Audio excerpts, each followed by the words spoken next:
Bonjour, bienvenue dans cette nouvelle vidéo des astuces de Fred. Aujourd'hui, nous allons parler des ondes de forme. C'est un sujet qui est connu des radiesthésistes et des géobiologues, mais peu du grand public. Aujourd'hui, je vais vous expliquer ce que sont les ondes de forme et comment cela agit sur notre santé et notre vitalité. Je vous avais fait une vidéo expliquant l'impact des cours d'eau sur la santé et le sommeil, et que l'eau transporte de l'information de maison en maison et le lien avec les terres. Si vous ne l'avez pas vu, je vous y renvoie pour plus d'explications. Mais on voit que l'éther a une corrélation avec les cours d'eau souterrains. Il en a aussi une avec le champ magnétique terrestre, et cela a une influence sur les réseaux géomagnétiques type Curie ou Hartmann. Vous allez me dire, oui mais les physiciens nient l'existence de l'éther. Mais en fait l'éther était connu par les physiciens jusqu'au début du XXe siècle et admis par eux. Et aussi connu par tous les philosophes et les thérapeutes depuis toujours. Et actuellement, des physiciens s'intéressent à l'éther et sont en train de faire des recherches scientifiques pour prouver son existence, et Chris Esson vient de publier un article dans une revue scientifique réintégrant l'éther dans les équations de la relativité générale. Et donc vous allez me dire, quel est le rapport entre l'éther et les ondes de forme? J'y arrive. Le terme onde de forme a été créé par les radiesthésistes Léon Chomry et André Bélizal, qui ont créé un pendule spécifique pour les détecter. L'autre terme qui parle des ondes de forme en radiesthésie est la radionique, qui est l'impact des objets à distance. En fait, le radiesthésiste détecte l'existence ou la présence de l'objet à distance car l'objet émet une information, une sorte de rayon, qui est en fait une onde de forme. Et en fait, pour comprendre comment cela marche, il faut considérer l'éther comme un fluide, comme le sont l'eau et l'air. Et on sait tous que si on jette un caillou dans l'eau, cela va émettre des ronds concentriques autour de la zone d'impact. Et en fait, ces ronds sont des ondes de choc. Et ces ondes de choc vont créer des perturbations sur le cours d'eau. Mais les ondes de choc transportent de l'information et de l'énergie. Bien sûr, si c'est une bombe, l'onde de choc est très forte. Et l'on sait aussi que quand un objet se déplace dans l'air, que ce soit une voiture ou un avion, cela crée des turbulences qui sont étudiées en physique pour réduire la pénétration dans l'air. Et par exemple, on sait aussi qu'il y a maintenant des missiles hypersoniques qui utilisent la MHD, qui sont sortis des travaux de Jean-Pierre Petit. Et donc sans Jean-Pierre Petit, les Russes n'auraient pas de missiles hypersoniques, mais c'est une autre histoire. Et donc on sait que quand un objet se déplace dans un fluide, cela crée des turbulences. Donc avec cet exemple d'un objet qui se déplace dans un fluide en créant des turbulences, on comprend que si c'est le fluide qui se déplace autour de l'objet, cela crée aussi des turbulences. Et en fait, les ondes de forme sont ces turbulences. Et elles peuvent être soit neutres, soit positives, soit négatives. Si la forme de l'objet est harmonieuse et que l'objet est très beau, les ondes de forme pourront être positives ou neutres. Et si l'objet est totalement biscornu ou disharmonieux, les ondes de forme seront négatives. Et donc on comprend ainsi que la géométrie de l'objet a un impact sur son environnement.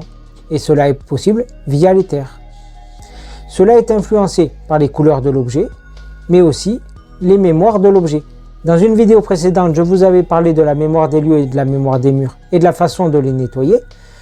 Et donc un objet pourrait avoir une forme harmonieuse et potentiellement émettre une onde de forme positive, mais s'il contient des mémoires négatives ou qu'il a été placé longtemps dans une zone disharmonieuse où il y avait des disputes, de la colère, alors son onde de forme pourra être négative. Cela se détecte par radiesthésie en utilisant soit directement le pendule de Bélizal, soit le diagramme qui en a été extrait. Et le côté champ magnétique est positif et le côté électrique est négatif.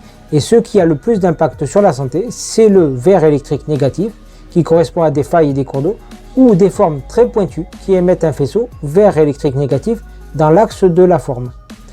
Et aussi le noir électrique négatif qui correspond aux sorts et aux envoûtements à la magie noire. Donc le radiesthésiste est à même de détecter les ondes de forme et de corriger cela. Mais tout cela vous paraît peut-être très bizarre, mais si je vous parle du Feng Shui, vous me direz « Ah bah oui, mais le Feng Shui c'est connu, c'est accepté, ça on sait que c'est vrai ». Mais en fait le Feng Shui est l'étude de la circulation de l'énergie autour des bâtiments et dans les bâtiments, et aussi l'impact des couleurs sur la vitalité. Et on sait qu'en Feng Shui, cela a un impact sur la prospérité, sur la santé et sur le bien-être dans la maison. Et cela n'est plus nié. Et donc en fait, le Feng Shui est juste l'application de la connaissance de ces ondes de forme. La différence entre l'Orient et l'Occident, c'est qu'en Orient, ils l'acceptent et qu'en Occident, c'est nié. On n'imagine pas en Corée du Sud, à Singapour, au Japon ou en Chine, une grande entreprise construire son siège social sans faire intervenir un expert en Feng Shui, ni faire attention à l'astrologie pour les dates de signature de contrat ou les dates importantes, alors que cela sera ridiculisé en Occident. Et pourtant, il suffit juste de regarder le revenu par habitat à Singapour, en Corée du Sud et au Japon à celui de la France, et on comprend très bien qui est sur la bonne voie et qui est sur la mauvaise voie. J'ai pas besoin de donner plus d'explications. Donc on sait avec le Feng Shui que la forme du bâtiment influe sur la santé. Mais cela a été connu par les constructeurs des églises, des chapelles et des cathédrales, ou même des mosquées ou des temples romains. Et on sait que ces lieux-là étaient adaptés aux lieux où ils étaient construits. Et donc la proportion des bâtiments est importante. Pour ce faire, il utilisait le quadrilatère solsticial. Et pour le déterminer, il faut regarder depuis un point précis où est le lever du soleil au solstice d'été et où est le lever du soleil au solstice d'hiver. Et cela donne les levers et les couchers du soleil, et cela dessine une croix sur le sol ou un X. Et à partir de ce X, on peut dessiner un quadrilatère solsticial. Et plus on monte vers le pôle Nord, plus le quadrilatère solsticial sera étendu, plus on descend vers l'équateur, plus il se rapprochera du carré. Et en Bretagne, par exemple, où il y a le plus de menhirs, de dolmens et d'alignements de menhirs, on sait que ce rectangle se rapproche de la proportion de deux triangles 3, 4, 5, le triangle de Pythagore, accolés l'un à l'autre. Et donc les bâtiments n'ont pas la même proportion en fonction du lieu où ils sont construits. Et cela s'appelle le tracé régulateur. Et donc il serait important d'adapter la proportion des bâtiments au lieu où ils sont construits. Mais cela est complètement oublié et nié par les architectes modernes. Mais cela a été connu par les bâtisseurs de l'Antiquité et du Moyen-Âge.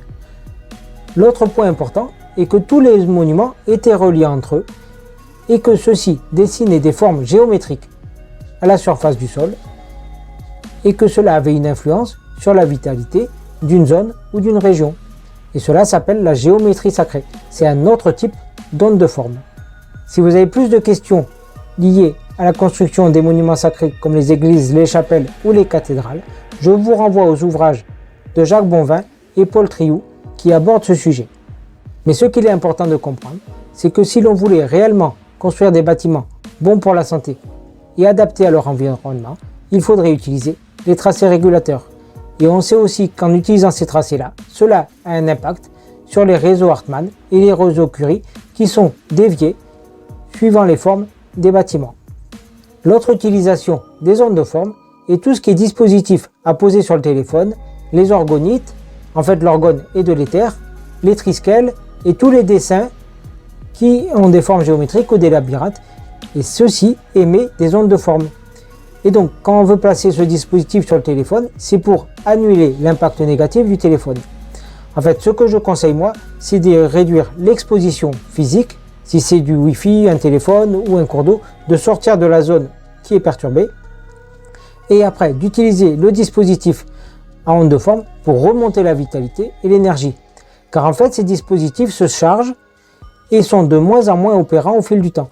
Donc, il faut de temps en temps surveiller si le dispositif a besoin d'être nettoyé, purifié ou même changé, car sinon il perd de son efficacité et va réémettre encore plus d'éléments négatifs.